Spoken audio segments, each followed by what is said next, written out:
Kjo video është për ty që punon për një kohë të gjatë ulur në karrige dhe je i detyruar të mos çosh her pas here.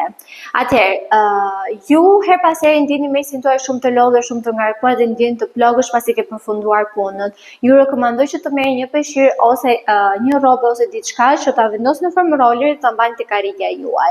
Dhe ajo që duhet të bëni është të uleni tek skaji i peshqirit ose asaj shalli ose rrobe që keni vendosur.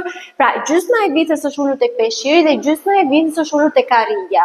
Ju lutem mos uluni sipër peshqirit në këtë mënyrë sepse krijoni instabilitet dhe nuk keni atë komoditetin apo rehatin që ju dëshironi.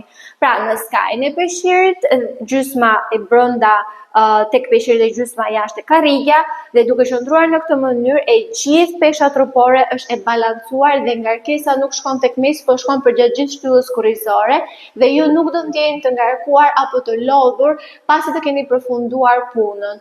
Kjo është një mënyrë se si do të shmangni këtë lodhjen e përditshme që keni në punë edhe deformimin e shtyllës kurrizore ose ngarkesa në regione të ndryshme të shtyllës kurrizore.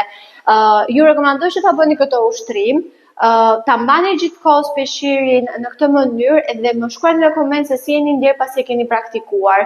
Logjikisht do ndiheni më mirë. Nëse ju nuk e praktikoni këtë gjë, ju lutem mund ta kontaktoni në numrin telefonit 068 44 21 564 për të marrë akoma dhe më shumë informacione dhe detaje se si ju mund të shmangni ngarkesën të përditshme që keni në punën tuaj. Ju mirëpresim.